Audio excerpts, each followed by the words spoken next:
আশুরা উপলক্ষে সর্বপ্রথম এবং প্রধান আমল হলো রোজা রাখা। মুহররমের 10 তারিখ এবং তার সাথে 9 তারিখ, এই দুইটা রাখা উত্তম। কারণ নবী সাল্লাল্লাহু আলাইহি ওয়াসাল্লাম বলেছেন, যদি আমি আগামী বছর বেঁচে থাকি তাহলে আমি 9-10 রোজা রাখবো। এই জন্য 9-10 রাখাটা উত্তম, এটা নবীজির স্বপ্ন ছিল, আকাঙ্ক্ষা ছিল। আর না হলে 10-11 রোজা রাখা, এটা হলো আশুরার প্রধান আমল। দ্বিতীয়ত, আশুরার এই দিবসের শিক্ষাটা গ্রহণ করা, এটা নিয়ে খুব বেশি আলোচনা হয় না। আলোচনা হয় শুধু আশুরার রোজা নিয়ে, ইতিহাসও আলোচনা হয়, কিন্তু আশুরার চেতনা কি, আশুরার শিক্ষা কি, আশুরা আমাদেরকে কি বার্তা দেয়, সেটা নিয়ে আলোচনা হয় না। অতএব আশুরা উপলক্ষে প্রতি বছরই আমাদের এই শিক্ষাটা ধারণ করা দরকার যে সত্যের বিজয় হবেই হবে, দুদিন আগে আর দুদিন পরে। আর অসত্য এবং বাতিল লাঞ্ছিত, অপমানিত, পরাজিত, নিমজ্জিত হবেই হবে, সেটাও 2 দিন আগে বা পরে। ফেরাউন শক্তিশালী ছিল, ফেরাউন ক্ষমতাবান ছিল, জালিম ছিল, তাই বলে তার পক্ষাবলম্বন সত্যের অনুসন্ধানে মানুষরা করেনি। মুসা আলাইহিস সালাম দুর্বল ছিলেন, তার অনুসারী বনী ইসরাঈলও দুর্বল ছিলেন, তারা শোষিত ছিলেন, আর ফেরাউন শোষণকারী ছিল। এই দুইয়ের মধ্যে আল্লাহ তাআলা চূড়ান্ত হাসি, শেষ হাসি, চূড়ান্ত বিজয় এটা দান করেছেন কাকে? মুসা আলাইহিস সালামকে। অতএব সত্যের বিজয় হয় 2 দিন আগে আর পরে। এই চেতনা, এই শিক্ষা মাথায় রেখে যদি আমরা চলি, আমরা সত্যের সাথে থাকবো, সেটা দুর্বল হলেও সত্যের সাথে থাকবো, সংখ্যায় কম হলেও। আমি শুধুমাত্র শক্তি, সামর্থ্য, দল, গ্রুপ, মতাদর্শ এগুলো দেখে, জোয়ার দেখে আমি চলবো না, আমি আদর্শের ভিত্তিতে চলবো। এই শিক্ষাটা আমাদেরকে আসলে দিয়ে থাকে। অতএব সেই শিক্ষাটা আমরা ধারণ করার চেষ্টা করব ইনশাআল্লাহ। আশুরা উপলক্ষে একটা হাদিস, যে হাদিসকে ইমাম তিরমিজি রাহিমাহুল্লাহ বিশুদ্ধ বললেও, হাসান বললেও, অন্য ইমামরা অনেকে জয়ীফ বলেছেন, সেটা হলো এই দিনে আল্লাহ তাআলা আল্লাহর বান্দাদেরকে মাফ করার ইতিহাস আছে। অতএব পরবর্তী জাতিরাও আল্লাহর কাছে তওবা করলে এই দিনে তওবা কবুল হবে, আল্লাহ তওবা করবেন, কবুল করবেন। তো সেই হাদিসের উপর ভিত্তি করে কেউ আল্লাহর কাছে এই দিন ইস্তেগফার এবং তওবাও করতে পারে, যেহেতু নফল আমল, এটা চাইলে কেউ করতে পারেন।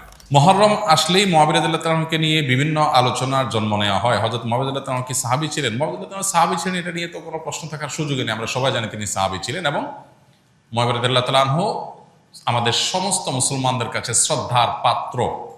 সাহাবীদের সমালোচনা করতে নবী সাল্লাল্লাহু আলাইহি ওয়াসাল্লাম পরিষ্কারভাবে নিষেধ করেছেন। সাহাবীদের সমালোচনা করা, তাদেরকে গালমন্দ করা, এই গালমন্দ করতে নবী সাল্লাল্লাহু আলাইহি ওয়াসাল্লাম নিষেধ করেছেন। মুআবিয়া রাদিয়াল্লাহু তাআলা আনহু সহ সাহাবা ইকরাম সম্পর্কে আমাদের ধারণা হলো, মানুষ হিসেবে তারা কেউ ভুলের ঊর্ধ্বে নন, তাদের কোনো ব্যক্তিগত ভুল থাকতে পারে। কিন্তু প্রথম কথা হলো, সাহাবীদের ব্যাপারে কোরআন সুন্নাহ যে সমস্ত মর্যাদার কথা বলেছে, সেই সমস্ত মর্যাদাগুলোর কারণে তাদেরকে আল্লাহ যদি মাফ করে দেন, আপনি আমি সমালোচনা করার কে? বদর যুদ্ধে অংশগ্রহণকারী সাহাবীদের সম্পর্কে নবী সাল্লাল্লাহু আলাইহি ওয়াসাল্লাম বলেছেন, সহিহ বুখারীতে আসছে, আমালু মা শি'তুম ক্বাদ গাফারাল্লাহু লাকুম, তোমরা যা খুশি করতে পারো, আল্লাহ তোমাদের মাফ করে দিয়েছেন। কত বড় কথা! অতএব সাহাবীদের গালমন্দ করা, নিন্দামন্দ করা জায়েজ নাই।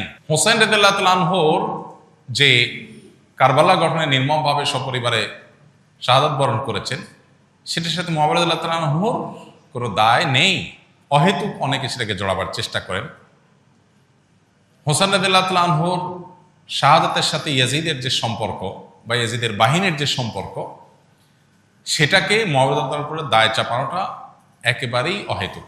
হ্যাঁ, মুআবিয়া রাদিয়াল্লাহু তাআলা আনহু তার ছেলেকে দায়িত্ব দিয়েছেন, দায়িত্বে রেখেছেন, এটা তার ইজতিহাদ, এটা তার ভুল, এটা তার গবেষণা, এটা ভালো হতে পারে, হয়তো বা বাস্তবে সেটা ভুল হতেও পারে, কিন্তু এটা গবেষণা। গবেষণাগত ভুলের জন্য কেউ কোনো মুস্তাহিদ সমালোচনার যোগ্য, গালমন্দ অন্তত করার উপায় বা সুযোগ থাকে না। বিধায় মুআবিয়া রাদিয়াল্লাহু তাআলাকে নিয়ে আমাদের ধারণার পরিবর্তন হওয়া উচিত। আমাদের সমাজে দেখা যায়, মুহররমের 10 তারিখ আসলেই অনেক রেডিও চ্যানেলে, অনেক মিডিয়াতে মুআবিয়ার সমালোচনা করা হয়। এটা সুস্পষ্টভাবে শরিয়ার লঙ্ঘন, নবী সাল্লাল্লাহু আলাইহি ওয়াসাল্লাম হাদিসের লঙ্ঘন। একজন ইমানদার সেটা করতে পারেন না।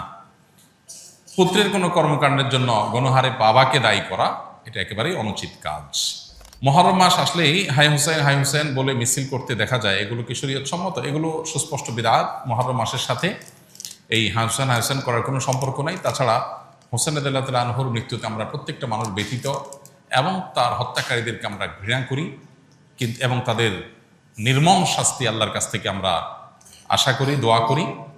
কিন্তু সেই সাথে তাকে ঘিরে সারা বছর জুড়ে বা যুগ যুগ ধরে এই শোক পালন করা, শতাব্দীকে শতাব্দী পর শোক পালন করা, এটা শরিয়ার কোনো বিধান নয়। শরিয়ার বিধান হলো লা ইহদাদা ফাওকা সালাসাতি আইয়াম, 3 দিনে বেশি কোনো শোক পালন করা চলবে না। বিধায় আমরা তার শোকে মুহ্যমান, তার ব্যথায় ব্যথিত, কিন্তু এর মানে এই না যে আমরা এটা বছর বছর পালন করে যাব।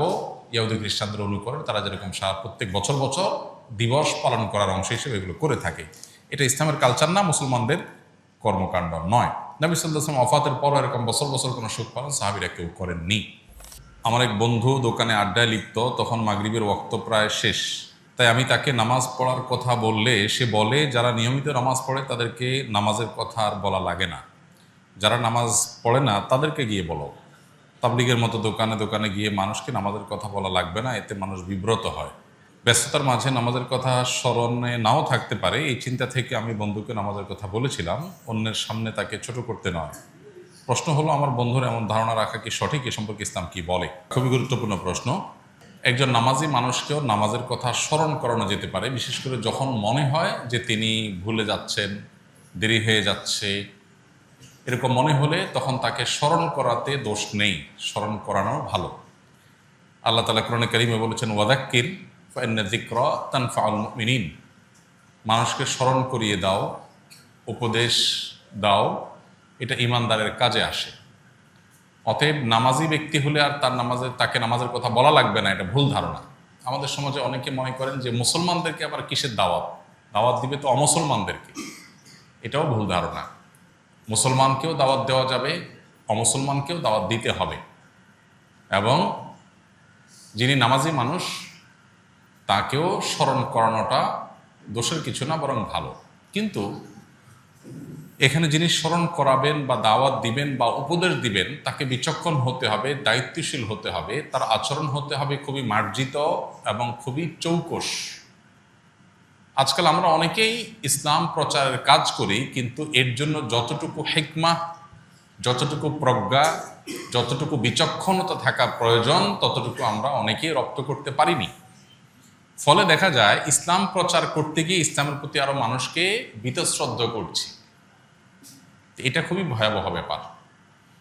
একজন মানুষ নিয়মিত নামাজ পড়েন, প্রতিদিন তাকে আপনি নামাজের জন্য কমন যে ডাক সেটা দেওয়া প্রয়োজনীয় কোনো কাজ না, স্মরণ করাতে পারেন, ভাই নামাজের সময় হয়ে গেছে, ভাই জামাতের সময় হয়েছে, স্মরণ করানো তো দোষ নেই।